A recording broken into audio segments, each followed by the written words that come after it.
할렐루야. 네, 오늘 주님께서 저희들에게 주신 본문 말씀은 사도행전 4장 1절에서 12절까지의 말씀입니다. 다른 이름은 없습니다. 이 이름이면 충분합니다라는 제목으로 여러분과 함께 또 은혜를 나누도록 하겠습니다. 혹시 지난주 말씀이 뭐였는지 기억하시나요? 우리는 매일 성전 미문 앞에 앉아서 구걸하던 나면서부터 단 한 번도 자기 발로 서본 적 없는 한 사람에 대해서 우리가 이야기를 나눴습니다. 40년 동안 절망과 무력감에 감옥에 갇혀있던 그 사람이요. 그 절망의 자리를 향해 베드로가 외쳤던 그 위대한 선포를 여러분 기억하시죠? 뭐죠? 베드로가 이르되 은과 금은 내게 없거니와 내게 있는 이것을 내게 주나니 나사렛 예수 그리스도의 이름으로 일어나 걸으라 하고, 이 한마디가 선포된 그 순간 40년의 고통의 사슬이 끊겼습니다. 그의 발과 발목이 곧 힘을 얻었고 그는 뛰어서서 걸어다니며 하나님을 찬송했습니다. 자, 그래서 그 엄숙하고 적막하기만 했던 그 성전이 순식간에 눈물과 감격과 기쁨과 막 찬송이 그냥 날 것 그대로 찬송으로 뒤덮였던 거예요. 그 일로 인해서. 그래서 이 믿을 수 없는 광경을 본 많은 그 수많은 백성들이 충격과 경이로움에 사로잡혔죠. 40년 동안 안진뱅이였던 자가 뛰어 일어나 예수 이름으로 선포했더니 일어나 뛰었단 말입니다. 그러니까 다들 놀랬겠죠. 그럼 분위기가 어떻겠습니까? 그냥 그런가 보다 팔짱 끼고 있는 게 아니라 놀래서 그 사람에게 다가왔겠죠. 그래서 베드로와 요한이 있는 솔로몬 행각으로 구름대 같이 모인 겁니다. 야, 지금 안젤뱅이가 일어났대 이러고 막 끌고 온 거예요, 막 사람들을. 그야말로 영적 대부흥의 축제가 성전 한복판에서 일어난 겁니다. 그런데 오늘 본문에 보니까 이 바로 다음 장면이거든요. 우리가 함께 읽은 본문이 그 찬란한 기적 바로 직후에 일어난 너무나 당혹스러운 반전의 이야기를 지금 담고 있습니다. 축하의 박수를 쳐도 모자랄 그 성전의 권력자들이 험악한 기세를 풍기면서 제자들을 향해 달려온 겁니다. 대제사장들, 성전을 관리하는 책임자들, 그리고 당시 종교계의 실세들이었던 사두개인들이 군사를 거느리고 나타난 겁니다. 그들은 말씀을 전하던 베드로와 요한을 붙잡아서 아주 어둡고 적막한 감옥에 그냥 가둬버린 겁니다. 이미 날이 저물었기 때문에 제자들은 그 차가운 감옥 바닥에서 밤을 지새워야 했습니다. 그러니까 참으로 기가 막힌 상황 아닙니까? 방금 전까지 나사렛 예수의 이름으로 기적을 일으켰어요. 방금 전까지. 하나님께 영광을 돌리고 찬양을 드렸단 말입니다. 방금 전까지. 그 선한 일을 선포한 결과가 고작 체포와 투옥이라니요. 이상하지 않습니까? 그 어마어마한 기적을 일으킨 바로 다음이요.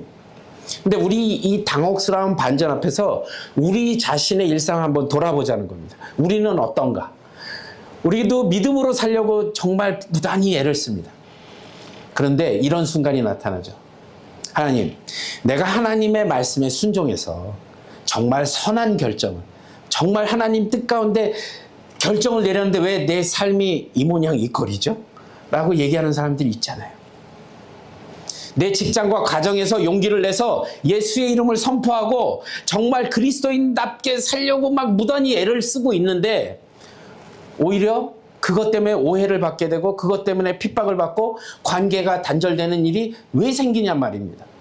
주님 나라와 교회를 위해서 내 시간과 물질을 드리고 정말 헌신하며 나아가는데, 아니 격려는 내가 그 격려까지는 원하지 않습니다. 근데 왜 내가 영적인 공격을 받고 사방이 막히는 답답한 경험을 해야 되냐는 말입니다. 우리는 근데 종종 착각합니다. 예수의 이름으로 능력을 행하고 일상의 벽돌들을 바르게 쌓아가면 세상이 우리를 환영하고 모든 길이 탄탄대로처럼 열릴 것이라는 착각 속에 살아갑니다. 그런데 오늘 성경은 단호하게 말하고 있습니다. 하나님 나라의 행진이 시작되는 곳에는 반드시 어둠의 저항과 영적 충돌이 일어난다고 말씀하고 계시다는 겁니다. 자, 오늘 사도행전 4장 말씀은 낙심하고 두려워하는 우리들에게 그 영적인 비밀과 답을 선명하게 보여주고 있습니다. 그래서 기적 뒤에 찾아온 위기에 제자들이 붙들었던 그 담대함의 실체가 무엇인지 우리 함께 말씀을 생각하면서 우리 일상에 무너진 확신을 다시 견고하게 구축하는 귀하고 복된 시간이 되기를 간절히 축복합니다. 자, 우리 한 3가지 정도만 짧게 나눠보도록 하겠습니다. 첫 번째 우리가 기억해야 될 것은 영적인 능력에는 반드시 저항이 따른다는 겁니다.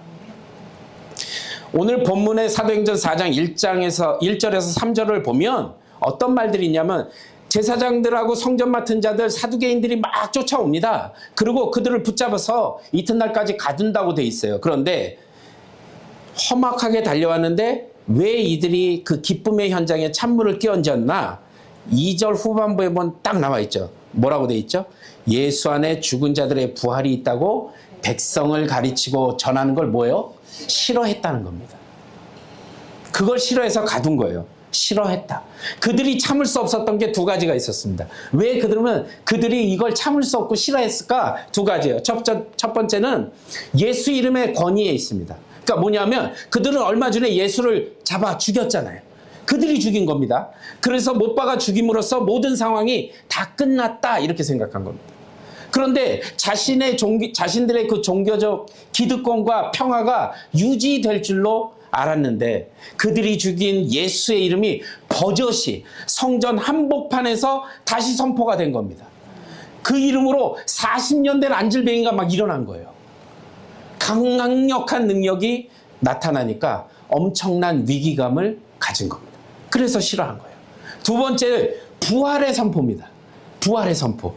특히 사두개인들은 현실 권력을 쥐고 있던 종교적 귀족들이었습니다. 기득권들이었어요. 근데 그들의 신학적 특징이 뭐냐면 부활도 없고 천사도 없고 영도 없다고 가르치고 있던 사람들입니다. 그런데 영적 불가지론자들이었는데 그런데 사도들이 그들의 눈앞에서 기적을 외치고 뭐라고 얘기하냐면 당신들이 죽였던 예수가 다시 살아나셨고 그 부활의 첫 열매가 되셨다라고 외친 겁니다. 당연히 싫어하겠죠. 싫어하는 정도가 아니죠. 자신들의 신학적 기반과 종교적 세계관이 그냥 송두리째 흔들리는 모욕을 느꼈을 겁니다. 결국 이 저항은 단순한 감정 싸움이 아니라 하나님 나라의 통치와 세상 권력의 세계관이 정면으로 충돌한 사건이었습니다. 자, 1절을 보면 우리가 반드시 눈여겨봐야 될 흥미롭고 정교한 영적 타이밍이 있습니다. 1절을 다시 보시면 저항이 찾아오는 순간을 어떻게 얘기했냐면 사도들이 백성에게 말할 때에 라고 적혀 있습니다. 사도들이. 자, 여러분 보세요. 베드로가 나면서부터 걷지 못하는 사람을 일으켜 세웠을 때 종교 지도자들과 그런 기득권자들이 나타났습니까? 아니요, 안 나타났어요. 그 자리에는 없었습니다. 기적이 일어나서 성전 전체가 발칵 뒤집히고 찬양이 터져 나올 때까지도 그들은 움직이지 않았습니다. 그런데 언제 움직이냐? 베드로가 모여든 백성들에게 이 기적의 원천이 무엇이고 예수의 십자가와 부활의 복음을 딱 선포하니까 그들이 딱 나타난 겁니다. 사도들이 백성에게 말할 때에 라고 돼요. 그러니까 비로소 군대를 거느리고 찾아온 겁니다. 그러니까 마귀는 단순히 착한 일이나 기이한 능력에 행해지는 것에 대해서 그 자체에 대해서는 그다지 긴장하지 않습니다. 세상 사람들도 누군가를 돕고 구제하는 선행에는 박수를 치죠. 그죠? 그런데 그 능력의 선행의 주인이 오직 예수 그리스도이심을 선포하고 영혼을 살리는 복음의 말씀이 성도들의 입술을 통해 흘러가기 시작할 때 어둠의 세력은 걷잡을 수 없는 두려움을 느끼고 강력한 방해 공작을 시작한다는 겁니다. 능력 자체보다요, 그 능력의 출처가 예수님이라는 사실을 밝히는 것이 세상에는 훨씬 더 위협적이기 때문에 그렇습니다. 이건 사도행전의 제자들만 겪은 게 아니에요. 우리가 창세기부터 요한계시록까지 쭉 성경을 관통하는 그 영적 패턴이라고 하는데 믿음의 조상 아브라함이 어땠죠? 하나님의 말씀을 따라 본토 친척 아비의 집을 떠나 순종의 첫걸음을 떼자마자 어떤 일이 벌어졌죠? 그 땅에 어마어마한 기근이 찾아오며 시험이 찾아왔습니다. 그러면 소년 다윗은 선지자 사무엘에게 이스라엘 왕으로 기름 부음을 받았습니다. 위대한 그 직후에 열린 게 왕궁으로 가는 길이었나요? 아니요. 사울에게 쫓겨다녀야 하는 광야의 도망자 신세였다는 겁니다. 자, 예수님은 어떠셨을까요? 요단강에서 침례를 받으시고 하늘이 열리고 이는 내 사랑하는 아들이라 내 기뻐하는 자라 라는 그 영광스러운 음성이 들린 바로 직후에 어떤 일이 벌어졌죠? 성령에 이끌려 가신 곳에서 굶주림과 사단의 유혹에 기다리고 있던 사단의 유혹에 거친 광야에 계셨다는 겁니다. 성도 여러분, 우리가 일상에서 어려움을 만나면 쉽게 낙심하면서 생각하죠. 내가 기도를 좀 덜 해서 이런 일이 벌어지나? 내가 지난주에 예배를 빠져서 이런 일이 생기는 건가? 잘못된 길을 선택해서 하나님께서 막으시는 건가? 라고 생각하죠. 그런데 오늘 본문은 우리에게 전혀 다른 해석을 열어줍니다. 뭐요? 우리가 겪는 영적 저항과 삐걱거림은 우리가 잘못된 길을 가고 있다는 신호가 아니라 오히려 우리가 하나님 나라를 향해 정확하고 올바른 방향으로 전진하고 있다는 가장 확실한 증거일 수도 있다는 이야기입니다. 그러니까 방해를 하는 거예요. 여러분 어렸을 때 과수원에서 과일 따보신 적 있으신가요? 시골 과수원을 보면 아주 단순합니다. 아주 명쾌한 진리를 우리가 배울 수 있는데 뭐냐면 지나가던 아이들은, 저 같은 아이들은 아무런 열매가 없고 앙상하고 메마른 나뭇가지에는 결코 돌을 던지거나 흔들지 않습니다. 언제 흔들죠? 그 탐스럽고 달콤한 열매가 주렁주렁 매달려 있는 건강한 나무만을 사정없이 가서 흔들고 올라가서 따먹죠. 그리고 막대기로 내려칩니다. 마귀도 마찬가지입니다. 영적으로 죽어 있거나 아무런 열매도 없고 세상과 타협하며 무기력하게 살고 있는 그리스도인은 안 건드립니다. 그냥 놔둬도 되니까. 지가 알아서 그러고 있으니까. 그런데 골방에서 기도의 기초를 다지고 있고 일상 속에서 어떻게 해서든지 하나님 예수의 이름으로 내 삶의 벽돌들을 쌓아가고 몸부림치는 성도들에게는, 그 삶에는 영적인 생명의 열매가 맺히기 시작하는 그 성도들에게는 마귀가 견디질 못한다니까요. 그러니까 그 마귀가 성도들을 사정없이 흔들어 버리는 겁니다. 인간관계도 꼬이게 만들고 사방에서 막 태클을 걸죠. 마음속에 억울함과 불안한 마음을 계속 집어넣죠. 어떻게 해서든지 영적 구축을 포기하게 만들려고 하는 사단의 저항입니다.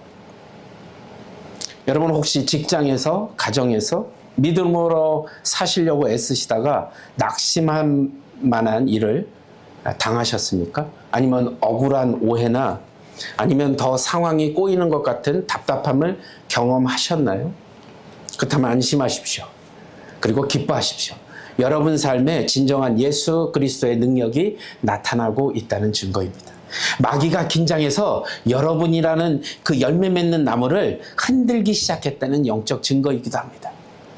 바람이 강하게 불어올 때 왜 나무가 흔들릴까 낙심하지 마시고 내 삶이 주님이 주신 거룩한 열매가 이제 맺혀가고 있구나. 그래서 나에게 이런 시련과 이런 일들이 생기는구나 라고 생각하시고 고백하시고 그 저항을 뚫고 더욱더 당당한 걸음으로 나아가는 복된 성도님이 되시기를 간절히 기도드립니다.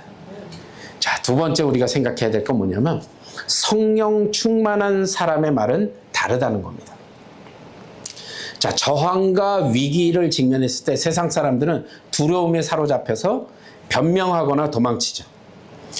그러나 하나님 나라의 벽돌을 쌓아가는 성도는 위기의 순간에 전혀 다른 모습을 보여주고 있습니다. 오늘 본문 8절과 9절은 위기 앞에서 제자들이 보여준 상상하지 못한 태도를 이렇게 기록하고 있습니다. 제가 8절, 여러분들 9절 읽겠습니다. 이에 베드로가 성령이 충만하여 이르되 백성의 관리들과 장로들아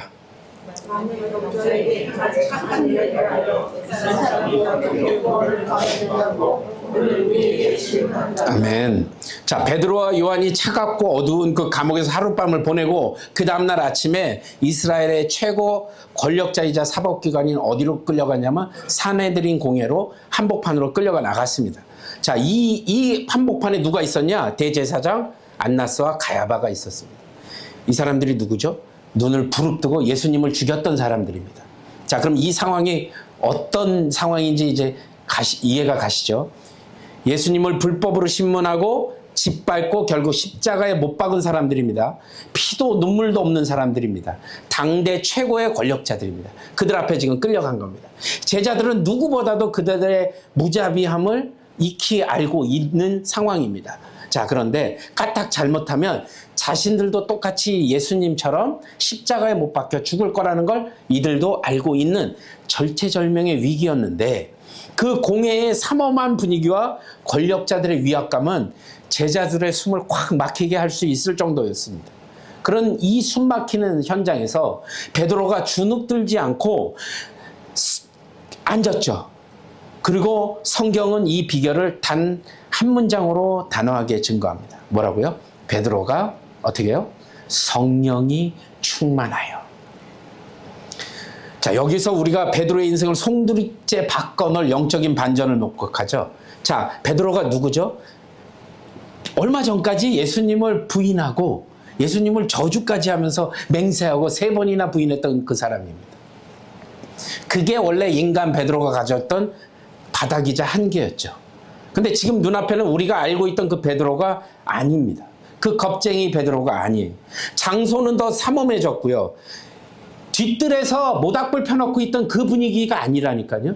지금은 사내들인 공의 그 한복판에 지금 나를 언제든지 죽일 수 있는 사람들이 내 눈앞에 있는 바로 그 상황인 겁니다.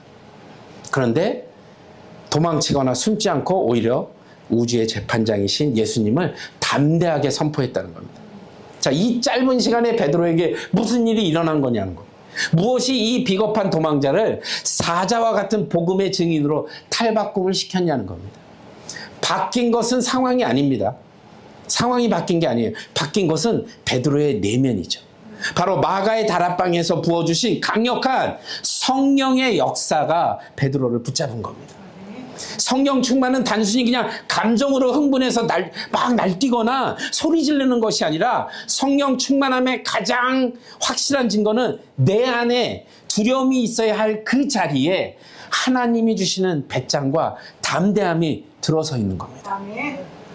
내 생각과 인간적인 계산에서 나와야 할 자리에 내 입술을 주장하시는 하나님의 살아있는 말씀이 터져 나오는 게 바로 그겁니다. 그리고 그 다음에 나오는 베드로의 변론을 보면 그의 말은 철저히 성령에 사로잡혀 있는 자의 언어였습니다. 권력자들 앞에서 자신을 변호하기 위해서 비굴하거나 방어하지 않고 목숨을 구걸하거나 변명하거나 논리적인 핑계를 대지도 않았습니다. 오히려 당당하게 가슴을 펴고 자신을 신문하는 종교 재판관들을 향해 역으로 복음의 칼날을 겨눕니다. 10절에서 베드로가 이렇게 외칩니다. 너희가 십자가에 못 박고 하나님이 죽은 자 가운데서 살리신 나사렛 예수 그리스도의 이름으로 이 사람이 건강하게 되어 너희 앞에 섰느니라. 이 자가 일어난 것은 내가 한 것이 아니라 살아계신 예수 그리스도였다라는 걸 당당하게 복음을 증거한 겁니다. 여러분, 지금 베드로가 신문을 받고 있는 재판장입니다. 지금 베드로가 거꾸로 신문을 받아야 할 판에 지금 거꾸로 어떻게 해요? 영적으로 보면 피고인 자리에 선 베드로가 오히려 검사와 재판장에 앉아있는 자들에게 막 꾸짖는 장면입니다.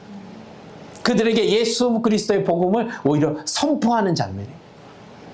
완벽한 영적인 역전의 현장의 장소였죠. 성령이 충만해 하나님의 언어로 말하기 시작할 때 세상의 거대한 권력은 한순간에 초라한 피고 속으로 그냥 내려앉게 되었다는 사실이죠. 사랑하는 성도 여러분, 이 말씀이 사실 오늘 우리에게 매우 뼈아픈 질문을 던지죠. 우리는 세상 속에서 압박과 두려움이 찾아오는 순간 여러분들에게 과연 내 내면은 무엇으로 채워져 있는가라고 질문하는 겁니다. 세상은 끊임없이 우리를 삼켜들려 하고 우리의 입을 막으려고 하고, 야, 이 예수쟁이 티내지 마라. 좀 적당히 믿어라. 굉장히 많이 듣죠. 적당히 믿어라. 그때 내 결단과 다짐만으로는 그 거대한 장벽을 넘을 수 없다는 사실입니다. 그런데 오늘 이 예배의 자리가 바로 우리 안에 가득 찬 그 세상의 두려움과 인간적인 염려의 찌꺼기들을 다 쏟아내 버리고 위로부터 부으시는 성령의 그 강력한 생수로 우리 영혼을 채우시는 그런 자리가 되기를 원합니다. 그런 자리가 돼야 합니다. 그리고 우리 교회가, 그리고 여러분의 골방이 성령으로 충만해질 때 여러분이 밟는 그 모든 삶의 재판정과 위기의 자리는 하나님의 살아계심을 증거하는 찬란한 무대로 바뀌어질 줄로 믿습니다. 오늘 이 시간 세상의 위협을 압도하는 거룩한 성령의 충만함을 구하며 기도의 자리로 나아가는 우리 모두가 되기를 우리 주 예수 그리스도 이름으로 간절히 축복합니다. 자, 마지막 세 번째로 우리가 기억해야 될 것, 바로 오직 예수 이름 외에 구원이 없다는 확신이 담대함의 뿌리입니다. 자, 여러분들 쓰시기 편하라고 최대한 짧게 하려고 했는데 어쩔 수 없이 길게 지금 쓰게 됐습니다. 베드로를 필두로 한 제자들의 변론은 이제 타협할 수 없는 기독교 신앙의 가장 위대하고 장엄한 절대적인 절정을 향해 치닫죠. 오늘 본문 12절은 시대를 뚫고 오늘 우리 신앙의 고백으로 이어지는 선언이기도 합니다. 우리 이 말씀 다 함께 믿음의 확신을 담아 선포해 보죠. 다음 달 암송요절을 이걸로 하려고 합니다. 자, 함께 읽겠습니다. 시작. 다른 이로서는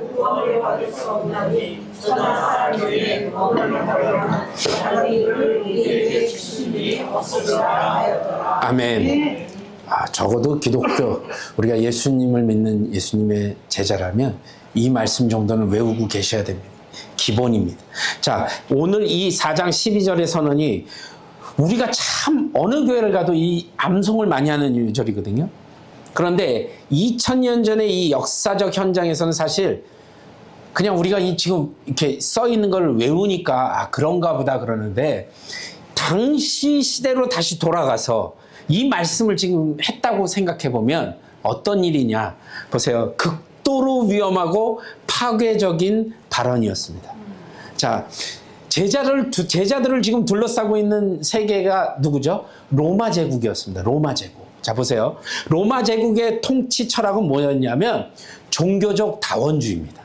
로마가 지향했던 게 뭐냐면, 로마는 자신들이 정복한 수많은 나라들의 신을 인정해 줬어요. 정치적으로 그게 유리했거든요. 그러니까 너희들이 믿는 신, 야, 제우스 오케이, 아폴로 오케이, 뭐 미트라 오케이, 다 믿어, 괜찮아. 너희가 믿고 싶은 신 누구든지 다 믿어. 이런 식이었습니다. 그런데 한 가지 조건이 있었습니다. 뭐냐면 로마 황제 가이사를 우리의 주, 우리의 구원자로 고백하고 숭배하는 그 거대한 틀 안에서만 그게 허용된 겁니다. 그러니까 가이사를 주로 고백하고 그 가이사를 믿으면 너희들이 믿는 신도 내가 오케이 받아주겠다. 이게 지금 로마의 정책이었던 거예요. 그런데 지금 베드로는 그 제국의 중심부에서 뭘 외친 겁니까? 다른 이로서는 구원을 받을 수 없다고 지금 외친 겁니다. 천하 인간 중에는 우리를 구원할 다른 이름이 결코 없다, 이렇게 외친 겁니다. 로마 황제의 지금 지배 아래 있는 그곳에 한복판에서 다른 사람으로는 구원받을 수 없어라고 강력하게 지금 외친 겁니다. 이 말이요, 종교 지도자들 뿐만 아니라 로마 제국의 최고 권력자인 황제를 향해 사실은 전면전을 선포한 겁니다. 가이사는 구원자가 아니다. 오직 나사렛 예수만이 온 인류의 유일한 구원자이시다. 이걸 지금 외친 겁니다. 그 한복판에서요. 이 타협 없는 배타성과 절대성 때문에 초대교회는 로마 제국으로부터 수백 년 동안 처절한 피해 박해를 받았던 겁니다. 이 외침 때문에. 베드로는 자기가 던진 이 한마디가 어떤 피바람을 몰고 올지 몰랐겠죠. 그는 오히려 이거를 자기가 얘기함으로써 어떠한 핍박과 어떤 피바람이 몰려올지를 정확히 베드로는 알고 있었습니다. 그런데 왜 베드로는 그 삼엄한 재판정에서 자신의 목숨줄을 쥐고 있는 권력자들 앞에서도 이렇게 도발적이고 거침없는 선언을 한 것입니까? 라는 거죠. 단순히 상대방과 신학적인 논쟁에서 이겨서 그들의 길을 꺾기 위함이었냐?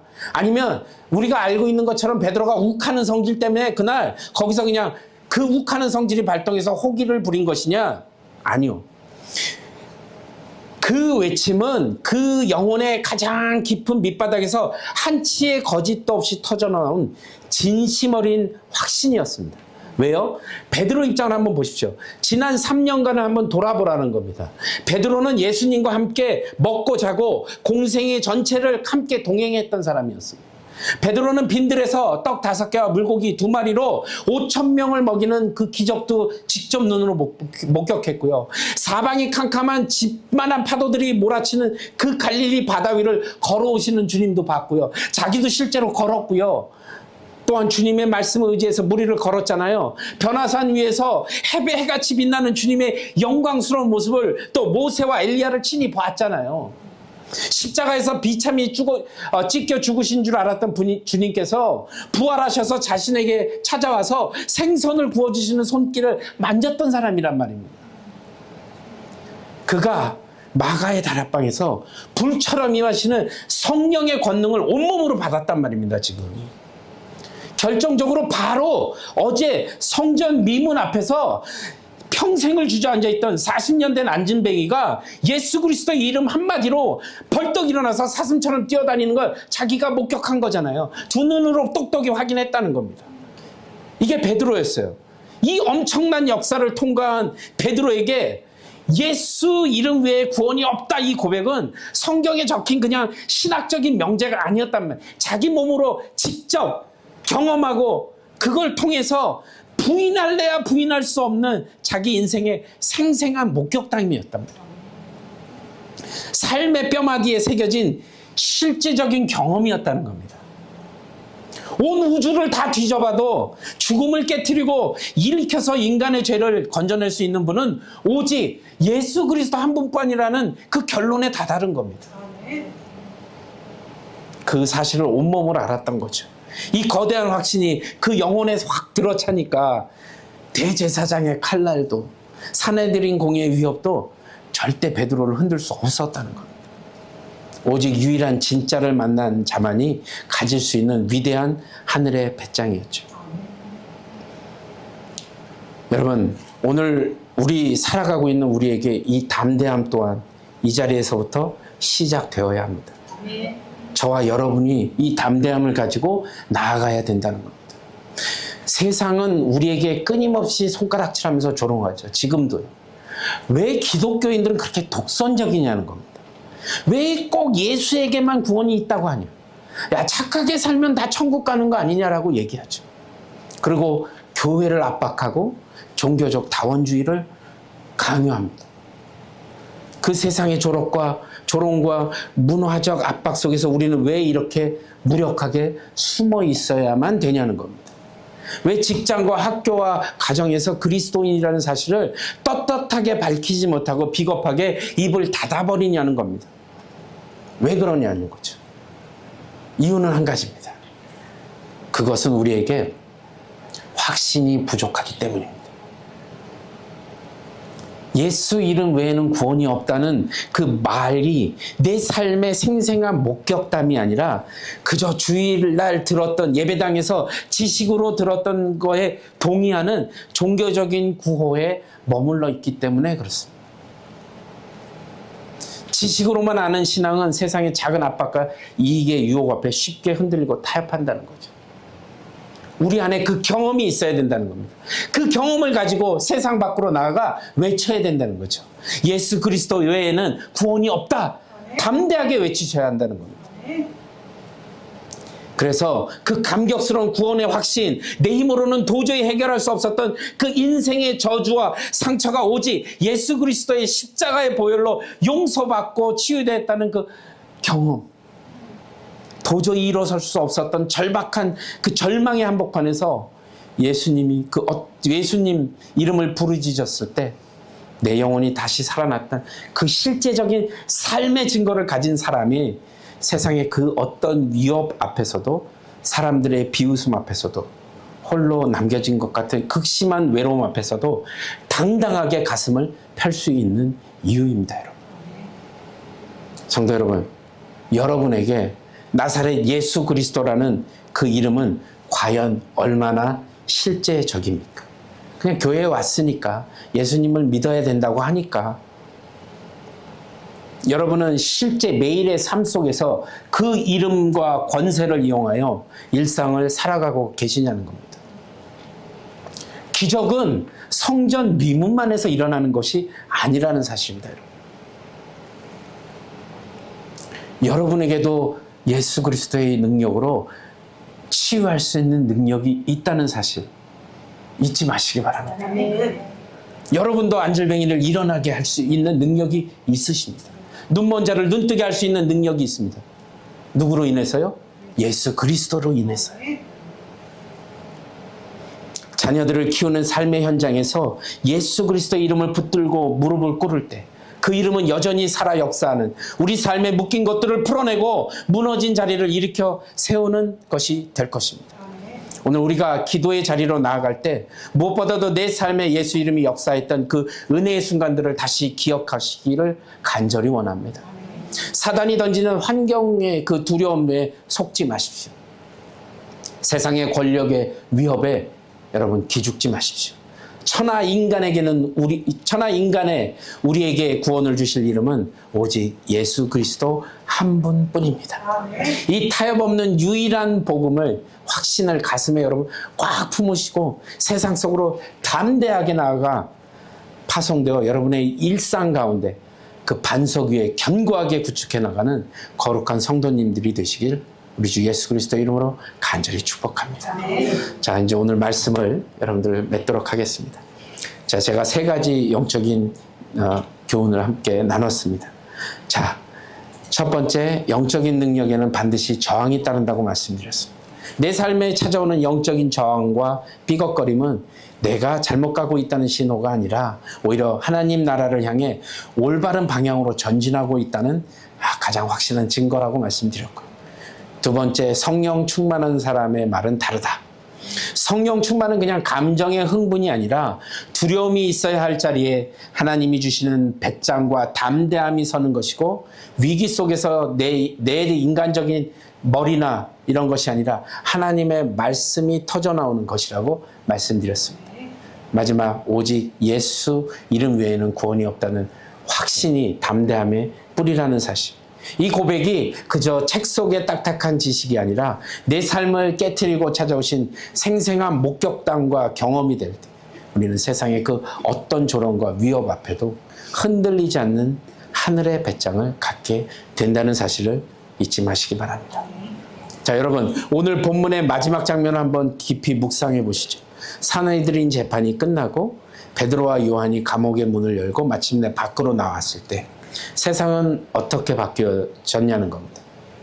안타깝게도 사도들을 둘러싼 환경은 하나도 달라지지 않았습니다.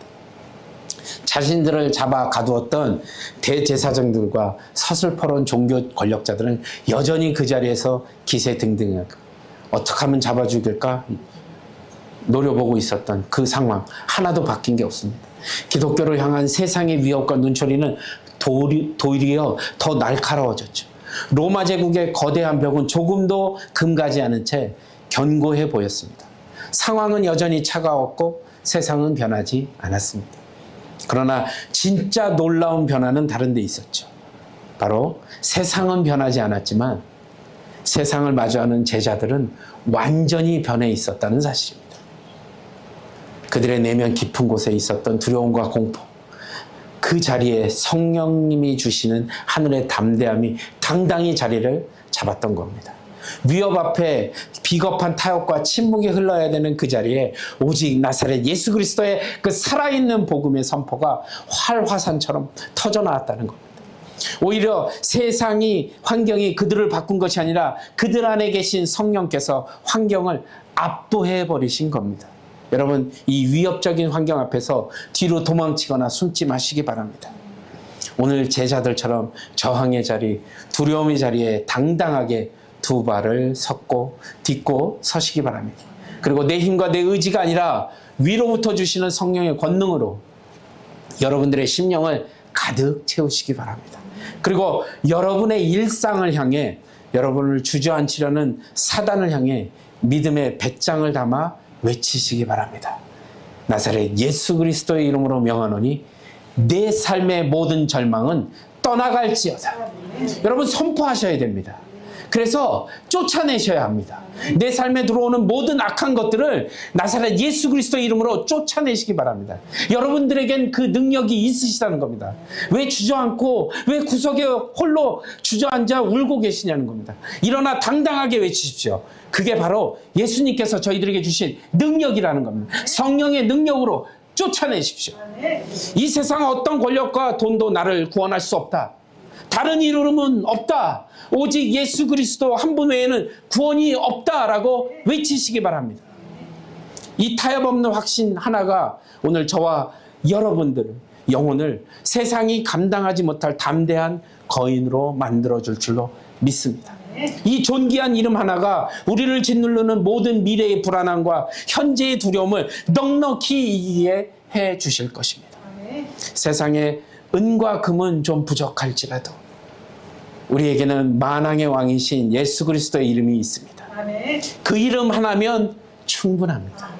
이번 한 주간 여러분 세상의 거센 저항에서도 예수라는 완벽한 반석 위에 여러분의 일상을 당당히 구축해 나가는 거룩하고 또 승리하는 우리 모든 성도님들이 되시길 우리 주 예수 그리스도의 이름으로 간절히 축복합니다.